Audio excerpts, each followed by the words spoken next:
mancing ke laut dapat ikan hiu.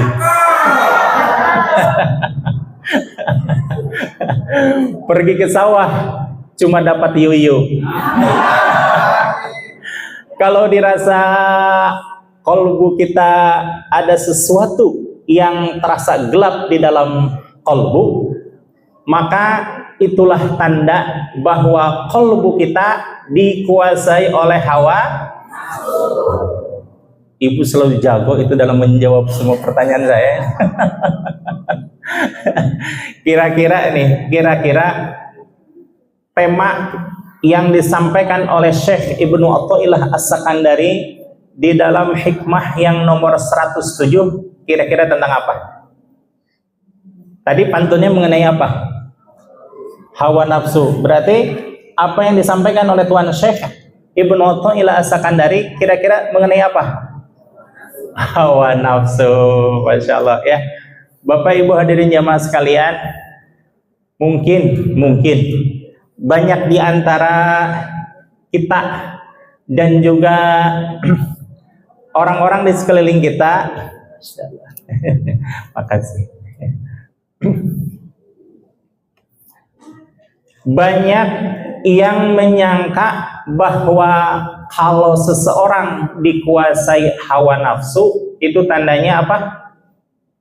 Tandanya hidupnya gelap, betul? Kalau seandainya tidak dikuasai hawa nafsu, berarti hidupnya mengkilap. Kebalikannya gitu ya, gelap dengan mengkilap. Betulkah hawa nafsu ini sesuatu yang buruk? Kira-kira jawabannya benar apa salah? Pilihan ganda itu A, B, C, D itu. Ibu, kira-kira hawa nafsu baik apa buruk? Yang di sini buruk, di sini ada baiknya. Yang sebelah kanan,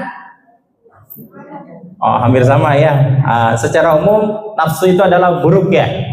Nah, kalau melihat dari poin pertama bahwa memang hawa nafsu itu adalah sesuatu yang buruk, sebagaimana dijelaskan di dalam surah Yusuf ayat 51, Allah menjelaskan bahwa innan nafsa la ammaratum bisu, sesungguhnya hawa nafsu itu mengajak kepada keburukan. Berarti bahwa betullah apa kata mereka, dan betul juga sebagian dari kita menyatakan bahwa hawa nafsu itu adalah sesuatu yang buruk. Betulkah demikian? Masya Allah, ibu hadirin jamaah sekalian, dilihat dari definisi awal yang nomor 1, memang hawa nafsu itu adalah sesuatu yang buruk, dan dijelaskan oleh Allah selalu mengajak-ngajak kepada keburukan. Ibu pernah nggak ketika akan cuci pakaian terasa berat hati gitu ya, pengennya apa? Pengennya scroll, gitu ya. Mending scroll atau mending cuci pakaian?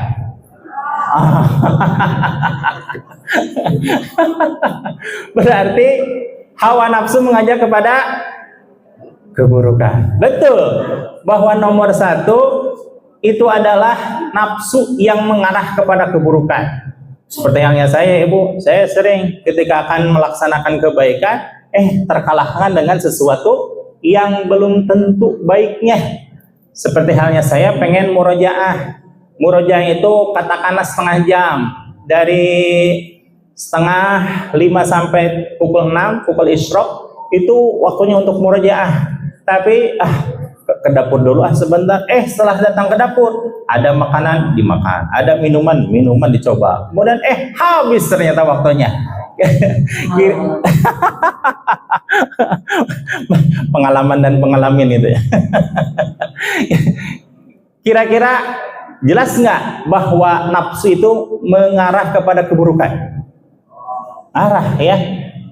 Makanan kalau tidak dimakan nggak bakalan jadi basi, betul tidak? Minuman kalau tidak diminum nggak bakal basi, betul? Tapi kalau murojaah ditinggalkan, insya Allah yang tadinya harusnya lancar atau yang tadinya harusnya nambah hafalannya ternyata tidak nambah. Berarti jelas bahwa hawa nafsu mengarah kepada keburukan. Setuju? Kalau melihat definisi yang pertama, betul bahwa hawa nafsu itu mengarah kepada kejelekan. Tapi ibu jangan salah, nafsu itu ada kok lain-lain jawabannya. Padahal itu jebakan itu. Kalau yang tahu mah oh pasti 7 gitu ya. Definisi pertama memang mengarahkan kepada hal keburukan, tapi yang kedua, ketiga, keempat, kelima, keenam sampai ketujuh, masya Allah itu adalah mengarahnya kepada kebaikan. Kita lihat nafsu yang tingkatan kedua itu adalah lawamah. Nafsu apa? Nafsu lawamah. Apa itu lawamah? Lawamah sebagaimana dijelaskan di dalam surah Al-Qiyamah ayat kedua, bahwa la uqsimu biyaumil qiyamah wa la uqsimu bin nafsil lawamah. Allah Subhanahu wa taala bersumpah dengan yaumul qiyamah dan juga dengan diri yang mencela dirinya sendiri. Boleh nggak Allah Subhanahu wa taala bersumpah dengan makhluknya? Boleh nggak? Boleh. Wasyamsi waduhaha wal qamari wama idza talaha wal qamari idza talaha. Semua makhluk Allah boleh dijadikan sebagai qasam, sumpahnya Allah, karena Allah berkuasa terhadap segala sesuatu. Tapi kalau manusia, demi Rasulullah, boleh nggak kayak gitu? Nggak boleh. Yang dijadikan sumpah itu siapa? Allah, hanya Allah Subhanahu wa taala, demi Allah. Itu pun penggunaannya sangat hati-hati sekali ibu. Kalau seandainya misal gitu ya, saya lagi tidur, tiba-tiba ada orang yang menyangka bahwa saya telah berbuat sesuatu yang tidak baik, entah itu maling, entah itu ngegaplok orang dan lain sebagainya. Nah, ketika saya dihadapkan ke pengadilan yang tadinya harus ini hukumannya pasal sekian demi sekian, ayat sekian, pasalnya masuk penjara. Nah, daripada saya masuk penjara, baru saya mengucapkan demi Allah saya tidak memukul orang tersebut. Paham? Bisa dipahami? Jadi huruf qasam atau sumpah itu tidak bisa diucapkan sembarangan, hanya kalau dalam keadaan terdesak. Ya. Nah, lawama itu apa? Seseorang yang mencela dirinya sendiri. Dalam artian, kenapa tadi saya tidak sholat tahajud? Aduh, kenapa saya tadi tidak murojaah? Wah, masya Allah, kenapa saya hari ini terlambat datang ke majelis duha dan sebagainya? Kira-kira baik apa buruk itu mencela diri sendiri karena tidak melakukan kebaikan? Bagus. Kok tadi sekarang jadi berubah jawabannya nih?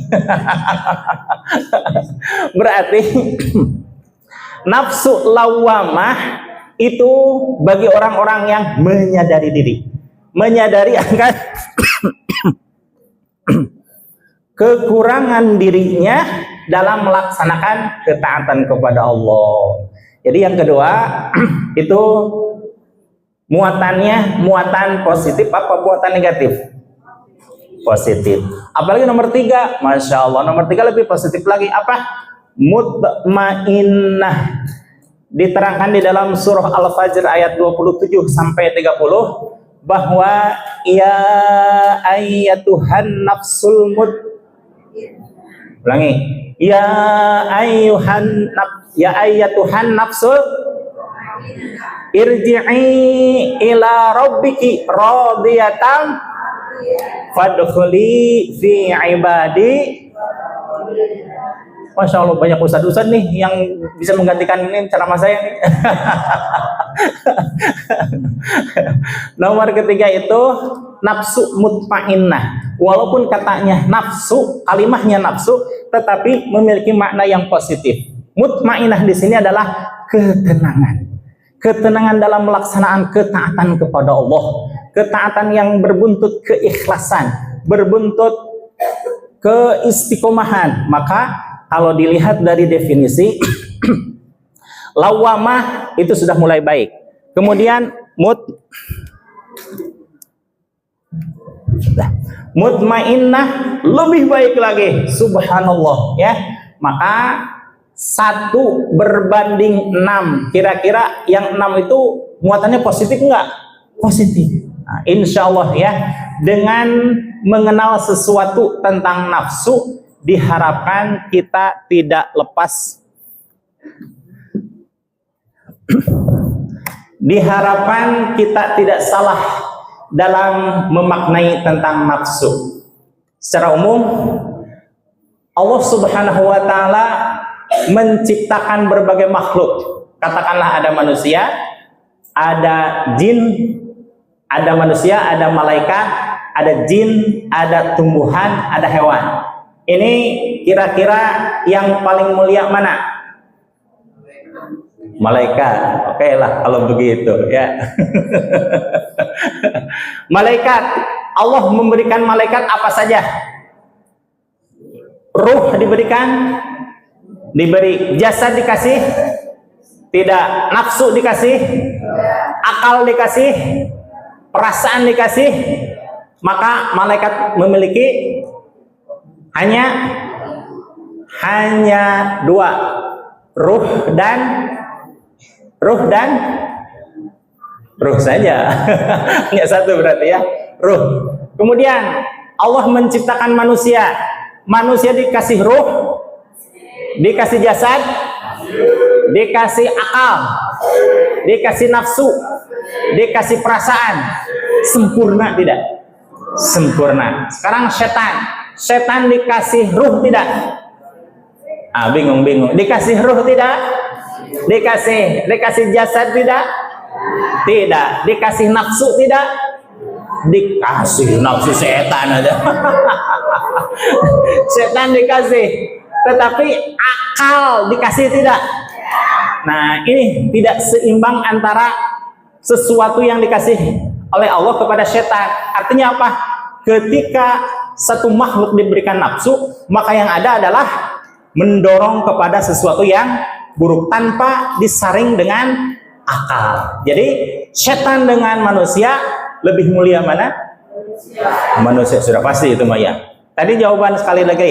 Setan dengan manusia dengan malaikat lebih mulia mana?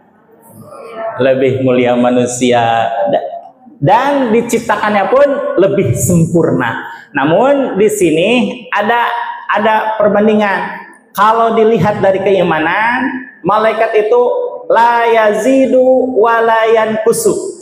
Tidak pernah bertambah dan tidak pernah bertambah dan tidak pernah, di awal diciptakan oleh Allah Subhanahu wa Ta'ala sampai dunia berakhir begitu aja keimanannya. Kalau kata Allah teh sujud kamu, sujud selamanya. Ruku kamu, ruku selamanya. Ada nggak malaikat yang Gusti sudah aja ya, saya teh cangkel Gusti, pegel. Ada nggak yang bilang seperti itu? Tapi kalau manusia baru juga pengajian 1 jam, elek esek kayaknya itu loh gitu. Tapi kalau manusia ketika sedang taat, sedang yazidu, bertambah keimanannya, bisa jadi manusia lebih mulia daripada malaikat. Cuma, nah ini masalahnya, kadang yazid, kadang yangkus, bertambah, kadang berkurang. Ketika sedang berkurang, ibadah malas, ke pengajian mumual dan sebagainya, pokoknya mah mager aja gitu ya, malas gerak. Kira-kira keimanan di saat manusia sedang menurun, kemuliaannya bisa melebihi kepada malaikat tidak? Tidak, malah sebaliknya semakin anjlok gitu ya.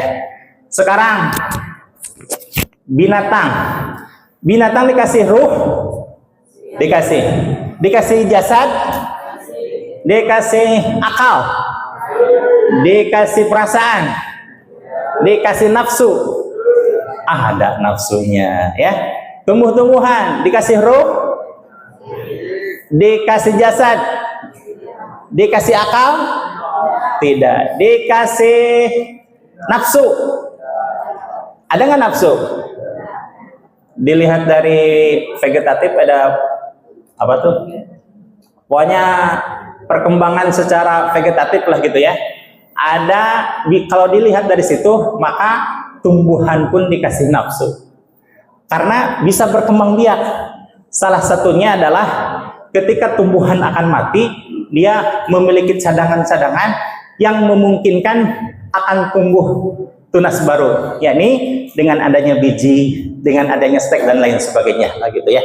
Nah, Bapak Ibu hadirin jamaah sekalian, melihat dari definisi nafsu yang sedemikian banyak, kemudian ada lawamah, ada nafsu amaratum bisu, nafsu lawamah, nafsu mutmainnah, nafsu mulhimah.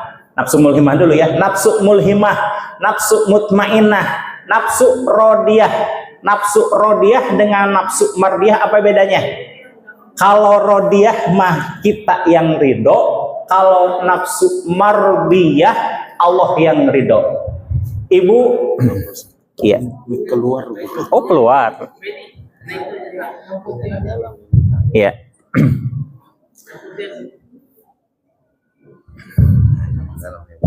Iya.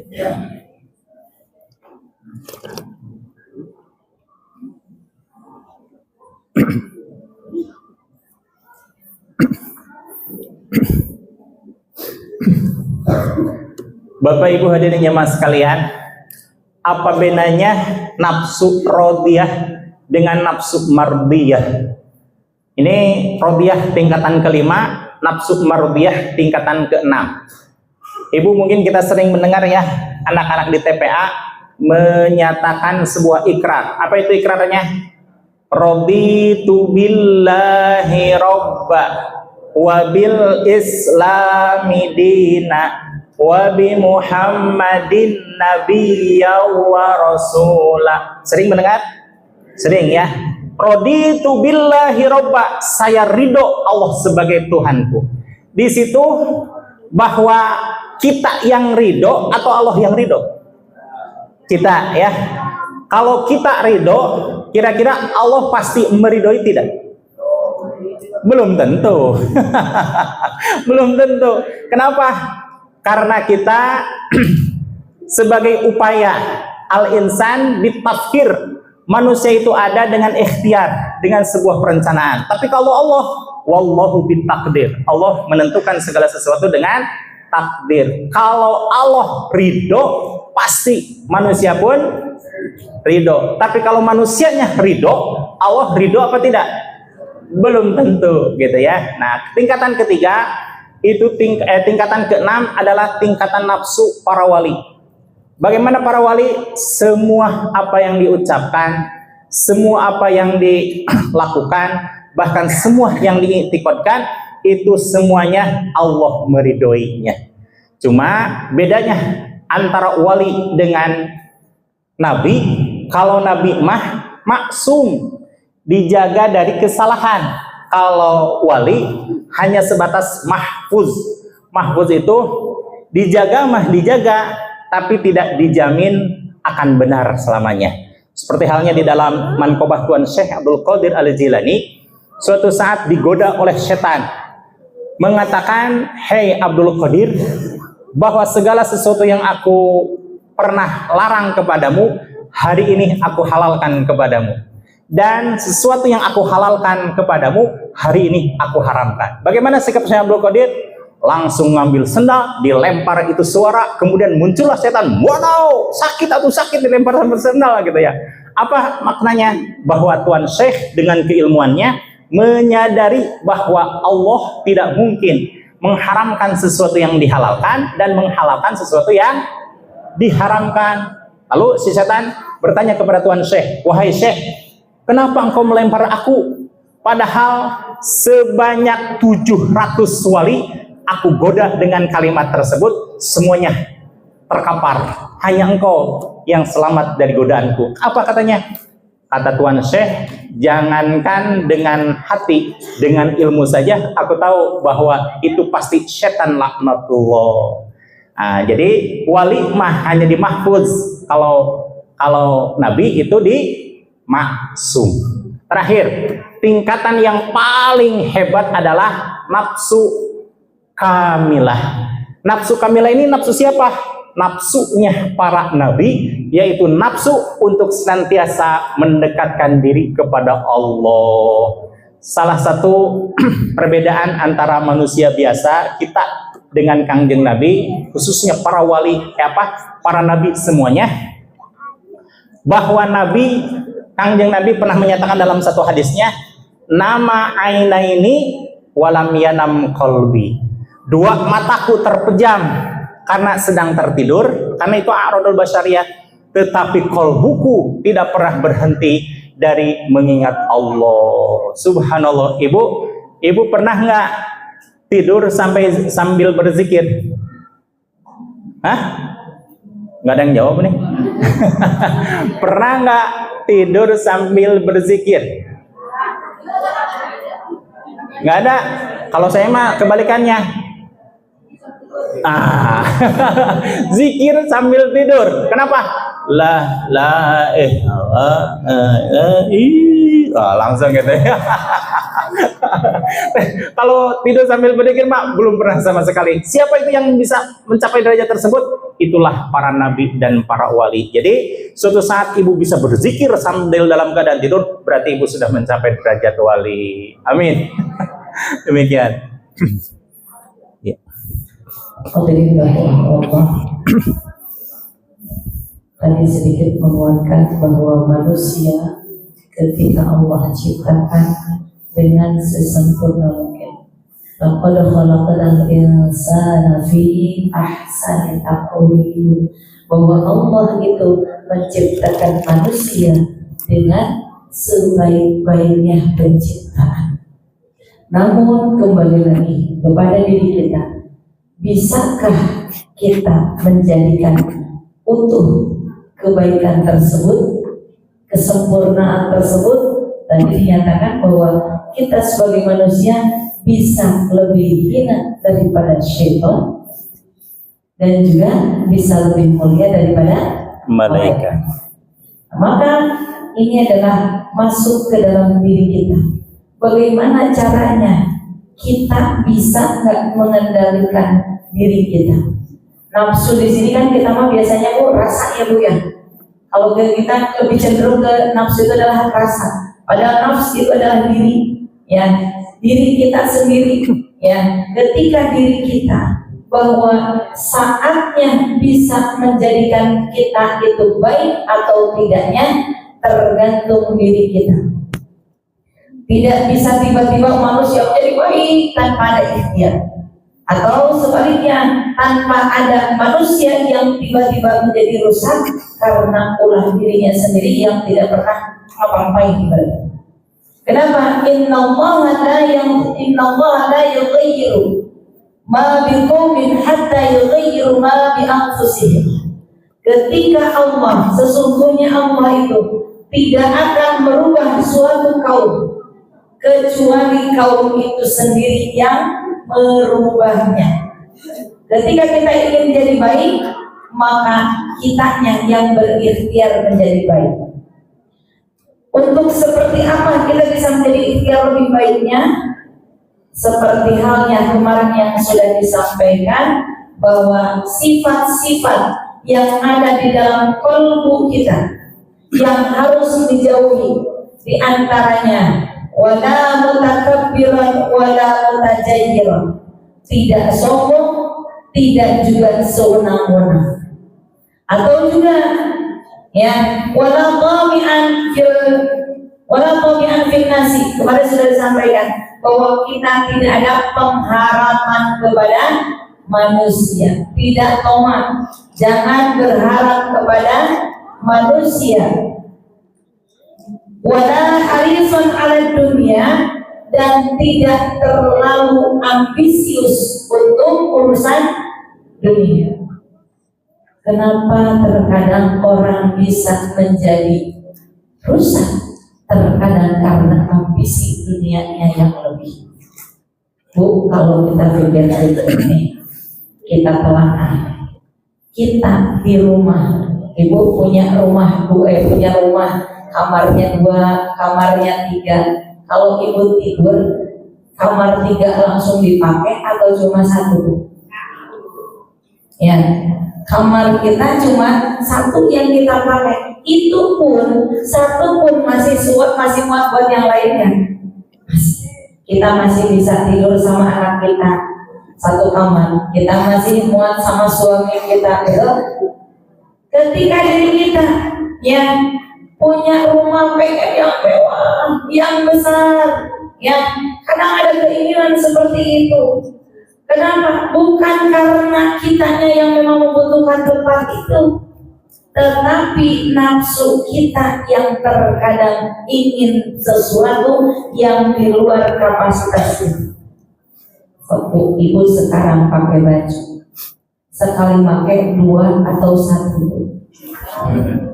Ya Bu, ibu mau punya baju 100 yang dipakai berapa?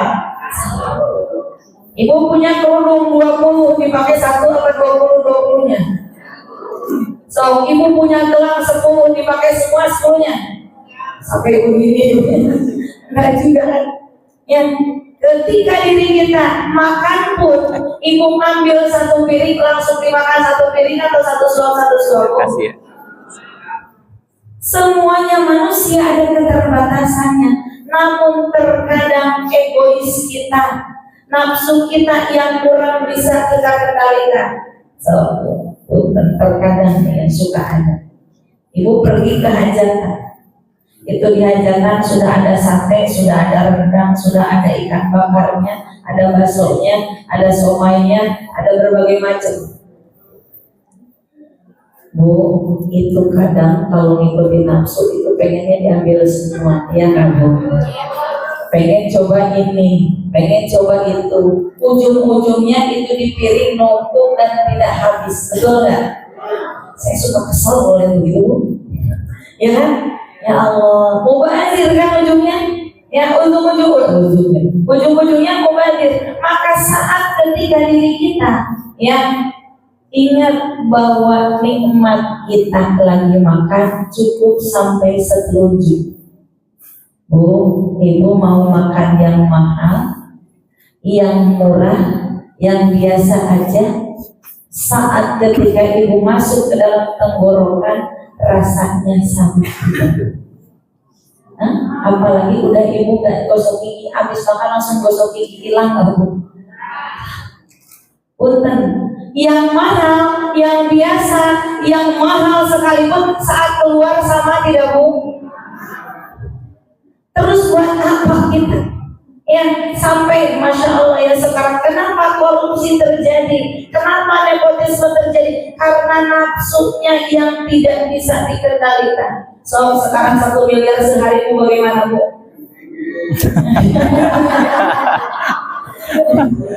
Ya kan? So Bu 1 miliar sehari mau diapain coba? Dan mau dibelanjain juga bingung. Ya? Kenapa masih terus pengen lagi?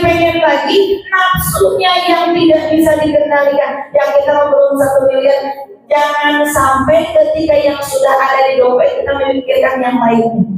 Maka ibu triknya kalau ibu pengen cepat terisi dompet, pengen tahu nggak Bu? Bingung. Bu, pengen cepat terisi nggak Bu dompetnya Bu? Pengen aja, pengen banget. Kayak orang berhubungan nggak percaya mau sama saya. Gak usah itu nggak percaya sama saya. Bu, kalau kita ingin duit kita cepat terisi, kalau ibu ATM ibu pengen cepat terisi, habisin dulu. Ya, kuncinya habisin dulu. Kalau sudah habis, pasti Allah akan isi. Yakin ya Bu? Ibu gak kayak yakin banget soalnya. Bu, jujur. Nih, lihat Abdurrahman bin Auf. Saat Abdurrahman bin Auf, kenapa dia menjadi kayanya kelewatan kaya? Karena dia pengen habis hartanya. Semakin ingin habis hartanya, ternyata semakin Allah datangkan lagi. Begitupun saya Bu di rumah di sekolah, ya. Itu makanan pengen cepat habis semuanya, datang lagi. Ya, sampai kata anak saya, ini makanan ada lagi. Kata saya pengen sampai habis ini makanan. Ada lagi, datang lagi. Maka ketika isi dompet ibu pun, ya, jadi jangan, aduh besok gimana Allah aja. Ya, kenapa? Yakin satu kuncinya. Emang sih kadang liur-liur dikit. Ya, kadang ada kalanya manusia kenapa? Kadang ada, kenapa kita bisa liur? Kenapa kita bisa pusing? Karena kepercayaan kita belum sepenuhnya sama Allah, Bu. Ya, ketika diri kita wa may yattaqillaha yaj'al lahu makhraja. Saat takwa kita full sama Allah. Allahumma bika asbahna wa bika amsayna. Ya, saat ketika diri kita takwanya full, yakinnya kepada Allah semaksimal mungkin, hakul yakin Allah pun akan memberikan yang terbaik. Kenapa? Janji Allah wa may yattaqillaha yaj'al lahu makhraja. Allah akan berikan jalan keluar. Yang kedua, ketika diri kita takwa kepada Allah, wa may yarzuq min haitsu la yahtasib. Saat Allah akan memberikan diri kita dari rezeki yang tidak disangka-sangka. Satu orang aja, gak ada dua. Emaknya galak, nyalas kan?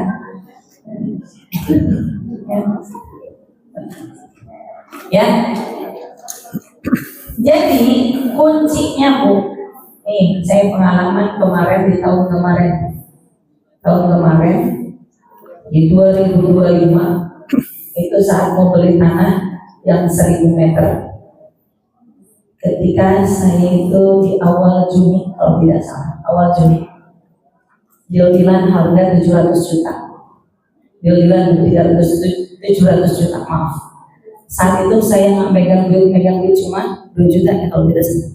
Yang duit cuma 2 juta. Beda Bu, saya ketika dengar sama orang, saya nggak bisa tahu yang duit, saya cuma megang 50 juta. Saya cuma megang 2 juta. Mei, kapan melunasin tanah? Kayak gitu. Ya Allah, saya kapan ya? Bismillah, akhir Juli saya dulu. Saya yakin, ya Allah, maaf gimana ntar aja. Mei benar yakin akhir Juli, insya Allah akhir Juli saya.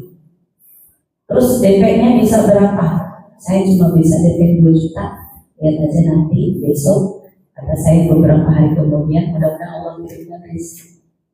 Alhamdulillah. Kedua kali saya diserang 1 pekan kalau karena dia 2 juta, nggak percaya Bu, orang 700 juta gitu kan, 700 juta kita cuma DP 2 juta ya, dia nggak percaya. Oke lah, kata saya tunggu dulu ya, mungkin paling saya 3 hari atau 4 hari sudah. ABC dilakukan, alhamdulillah terkumpul lah 70 juta. Habis itu setelah ya berarti 2 bulan, kurang lebihnya 2 bulan. Itu di bulan Juli, alhamdulillah terlunasi total yang bisa dibayar itu 650 juta. Dan saya pun nggak tahu duitnya dari mana. Yang nggak tahu duitnya dari mana, pokoknya ada jamaah yang nge-DP dan lain sebagainya, ada yang sampai telepon, Bu, saya sudah transfer ya 100 juta. Oh iya, baik, makasih. Nah, makanya saya sering ditipu, Bu, saya udah transfer sekian gitu ya. Nanti kalau balik ternyata dia nipu. Jadi makanya ketika ada yang transfer 1 juta, oh iya, saya biasa aja. Ketika dicek rekening, oh ternyata benar gitu ya. Jadi baru oh iya gitu ya. Nah seperti itu. Ketika ternyata saya baru bisa cuma sampai dengan 650 juta itu di akhir Juli. Saya bilang ke yang punya tanah, maaf, saya cuma bisa sampai segini 650 juta. Ini mau dilanjutin apa enggak jual belinya? Kalau memang nggak mau jual beli, saya bilang karena saya tidak bisa menepati janji, ternyata saya cuma dapat rezekinya 650 juta, nggak apa-apa, saya nggak jadi beli tanahnya. Ternyata kata yang punya tanahnya, nggak apa-apa, Mi, aku udah banyak yang masuknya, tinggal dikit lagi kok, lanjut aja, Mi. Lanjut kan? Yang itu yang 50 juta bukan karena saya nggak janji, dan saya juga ragu ini dari mana? Itu lama sampai dengan kurang lebih 4 atau 5 bulan ya, baru terlunasi itu 50 juta. Ternyata semakin kita yakin sama Allah, Allah akan berikan kemudahan. Ya, jadi tadi Bu, sampai habis dulu aja nggak apa-apa. Ibu isi dompet tinggal 1.000 nggak apa. Tinggal udah habis bilang, ya Allah, Engkau tahu isi dompetku. Ya Allah, Engkau yang akan berikan rezeki. Jadi jangan ibu, aduh gimana ya? Ibu update status, gimana buat besok ya? Gak usah Bu, status orang banyak yang follow, banyak lainnya lain juga gak bakal bisa kasih rezeki. Ibaratnya Bu hidup ini, ya. Ibu hidup ini, ibu saat update status, ibu saat upload sesuatu, kira-kira yang lihat dengan yang likes lebih banyak mana? Lebih banyak yang mana? Yang lihat. Begitulah kehidupanku. Orang cuma nonton doang kehidupan kita. Yang suka dengan kehidupan kita lebih sedikit. Bener gak Bu? Oh, yang nonton berapa ratus yang like paling cuma 5, 6, 7, 8. Bener gak? Ya kan? Itulah kehidupan kita. Maka kita jangan fokus kepada manusia. Kita jangan fokus untuk pengharapan manusia. Kita fokus bagaimana ketika diri kita, bagaimana Allah suka gaya sama saya, bagaimana Allah kira-kira sayang gak sih sama saya. Orang mau ngomong A, orang mau ngomong B, selagi kita tidak menyalahi aturan, easy going saja, insya Allah. Ya, jadi ketika diri kita untuk urusan dunia, yakinkan sama Allah, sudah janji Allah akan berikan rezekinya. Dari mulai jalan keluarnya, rezekinya Allah sudah jamin. Yang belum dijamin, bagaimana kita nanti masuk ke akhirat. Kemarin sempat ada sedikit ya yang sempat curhat sama saya. Nih saya mah minder kalau ikut ngaji. Nih saya mah ikut kalau ikut pengajian deh malu sama orang, kata saya. Kenapa? Saya malu karena saya tuh sekarang lagi nggak punya apa-apa. Saya malu, kata saya. Emang kalau ibu punya apa-apa, emang orang lain mau gimana? Kenapa mesti minder? Sampai dia nggak mau keluar rumah, sampai segala macam. Kata saya, emang orang tahu ibu makan pakai apa? Ibu lagi hidup enak, orang lain tahu nggak kita makannya pakai apa? Kita lagi susah, kita makan pakai garam doang, orang tahu nggak?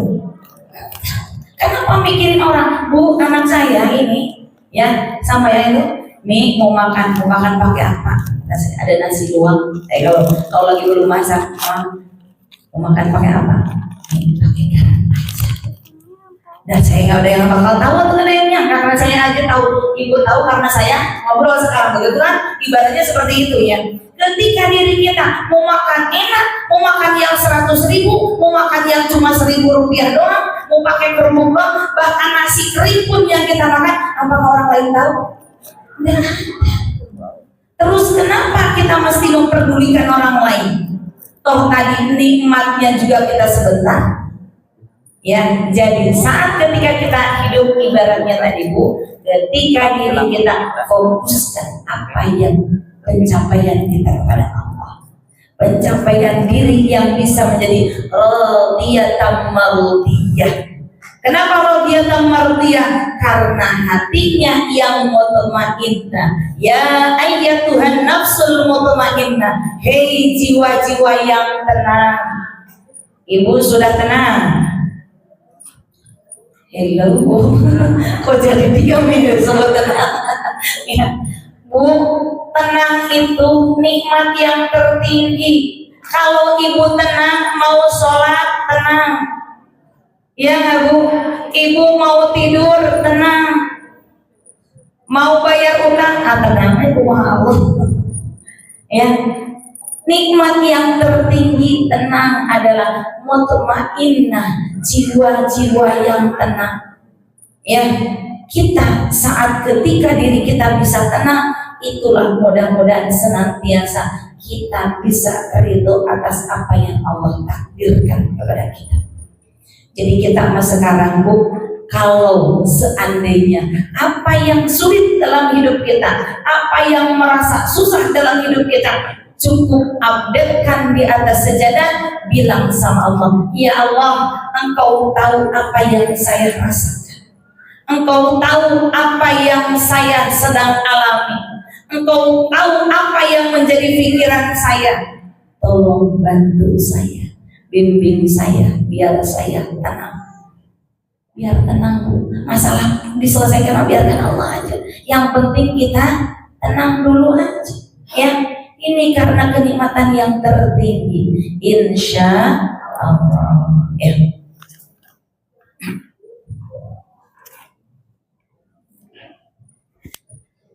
Bapak Ibu hadirin jemaah sekalian, sebagai tabarukan dari Tuan Syekh akan untayan yang termaktub di dalam Al-Hikam, kita mencoba untuk mengkaji apa yang termaktub di dalam hikmah nomor 107. Kata Tuan Syekh, la yukhafu alaika, jangan sampai mengkhawatirkan kepadamu sekalian, antal bisa turuku alaika, bahwa jalan-jalanmu menelusuri kehidupan ini, entah itu jalan ke rumah, jalan ke kantor, jalan ke majelis taklim, jalan ke masjid, ke musola, kemana saja, jangan sampai membingungkan kita kalau seandainya kita niatnya karena Allah. Tapi wa inna ma yukhafu 'alaika, yang harus kita khawatirkan adalah min ghalabatil hawa, dikungkungnya kita oleh hawa nafsu. Tadi yang dimaksud dengan hawa nafsu di sini, apakah poin kedua sampai ketujuh? Apa poin pertama? Poin pertama ya. Poin nafsu apa? Nafsu ammaroh. Nafsu ammaroh itu sesuatu pengen negatif, sesuatu pengen marah saja bawaannya, sesuatu pengen emosi ada jawabannya. Namun dengan menelaah definisi nafsu yang kedua, ketiga, keempat, kelima, apalagi sampai ketujuh, Masya Allah, ternyata nafsu itu sesuatu yang positif bagi kita. Cuma perbedaannya adalah nafsu itu tidak boleh dibunuh, nafsu tidak boleh dikerangkeng, nafsu tidak boleh dimatikan, hanya boleh diapakan? Boleh dikendalikan.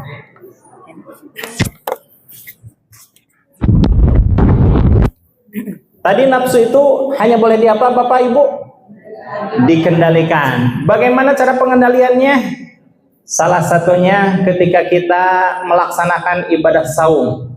Allah mewajibkan saum kepada kaum muslimin wal muslimat. Ya ayyuhalladzina amanu. Masya Allah, betapa lembut dan mesranya Allah menyapa kita di dalam surah Al-Baqarah ayat 183. Hei orang-orang yang beriman. Masya Allah, padahal beriman itu merupakan kategori orang yang high class, orang yang tinggi derajatnya. Apa itu? Ada orang beriman, ada orang tidak beriman. Sementara kita digolongkan oleh Allah, ini mah bukan oleh manusia, digolongkan oleh Allah sebagai orang apa? Orang beriman. Padahal kita sudah melakukan saum tidak? Saum apa belum? Belum, hanya diwajibkan Allah. Diwajibkan saja oleh Allah. Tapi subhanallah, penghormatan Allah kepada kita, kita digolongkan sebagai orang-orang yang beriman. Hanya saja di situ melakukan kebaikan-kebaikan. Apa itu diantaranya? Di antaranya mengekang seluruh hawa nafsu, nafsu makan, nafsu minum, nafsu tidur, nafsu lain sebagainya, dari mulai azan subuh sampai azan maghrib. Nah, itu kira-kira dibunuh apa dikendalikan? Dikendalikan. Berarti nafsu menurut Allah Subhanahu wa taala baik apa buruk? Bingung jawabannya. Baik Ibu ya. Nabi Muhammad SAW kalau tidak memiliki nafsu kamilah, Apa mungkin Nabi Muhammad selalu mendekatkan diri kepada Allah? Tidak mungkin. Apa mungkin Nabi Muhammad ingin bahwa seluruh umatnya sa'idun fid dunya wa sa'idun fil akhirah, bahagia di dunia dan bahagia di akhirat? Tidak mungkin. Apa mungkin kepada para sahabat Nabi selalu menyerukan kebaikan agar senantiasa tenang hatinya? Kan tidak mungkin ya. Tapi kalau nafsu berupa, nah ini Rasulullah itu beda ibu ya. Kalau terhadap diri sendiri maupun keluarga, Rasulullah cuek-cuek saja. Kenapa? Ketika ditimpuki oleh kotoran, Rasul marah tidak? Tidak. Ketika Rasul diludahi, bukan bajunya, mukanya diludahi, Rasul marah tidak?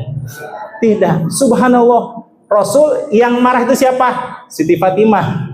Yang marah itu siapa? Para sahabat. Kalau saya gitu ya. Sampai para sahabat menyatakan, wahai Rasul, serahkan saja kepada saya, akan saya babat itu orang-orang yang menghinamu. Rasul tidak marah. Jangankan para sahabat, Malak Jibril alaihissalam sampai greget ibu. Kenapa? Orang-orang Taif, orang-orang Mekah semuanya pada menghina Rasul.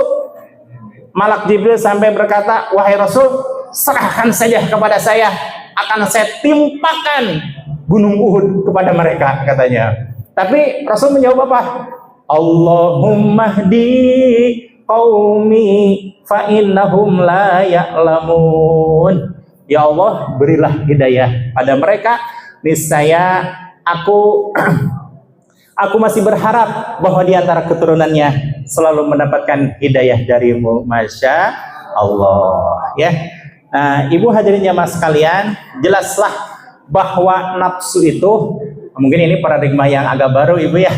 Selama ini saya termasuk, selama kemarin-kemarin saya menganggap bahwa nafsu itu sesuatu yang buruk. Ternyata setelah pelajari, oh iya, nafsu itu ada 7.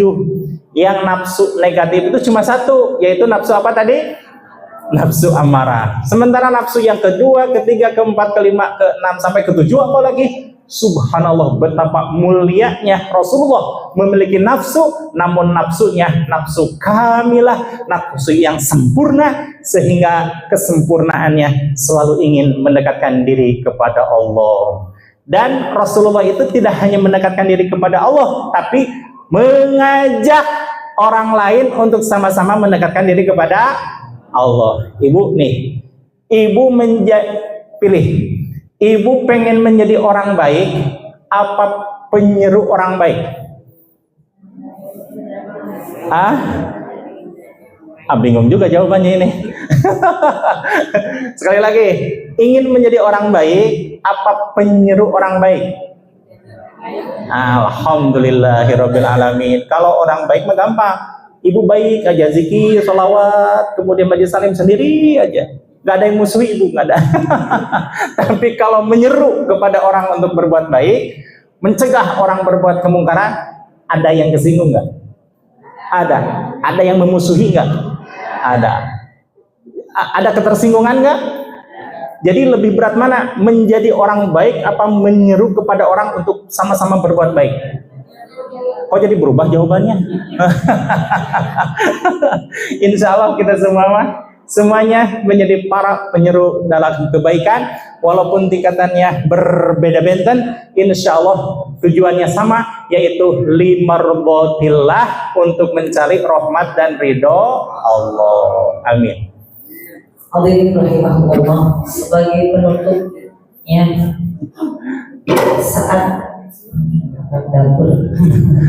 saat diri kita, intinya adalah bagaimana kita bisa mengetahui kondisi diri kita, hati kita, amarah kita, ya, yang kira-kira kita nafsunya sedang amarah, sedang lawamahkan, sedang apalagi tadi mulhimahkan, sedang mutmainnahkah, atau rodiyah atau mardiyah, ya kalau kamilah maka yang mungkin gitu ya. Nah, maka kita mudah-mudahan intinya adalah saat ketika diri kita belum bisa menyayangi orang yang tidak baik kepada kita, minimal kita jangan membalas ketidakbaikan, ketidakburukan. Bingung bahasa kemarin. Maksudnya gini deh, saat ketika diri kita nih ada orang kan pasti kita ada perasaan. Mungkin itu terkadang ada perasaan kita tuh kayaknya orang ini gak suka sama saya. Coba. Saat ketika kita belum bisa menyayangi orang yang membenci kita belum bisa menyayangi orang yang tidak suka kepada kita, minimal kita jangan membalas ketika orang lain tidak berbuat baik. Ya, jangan sampai balas. Ada kata Rasulullah pahala yang sombong disombongin lagi. Nah, contohnya begitu. Punten, kalau seperti itu kita masih sama dong seperti kemarin.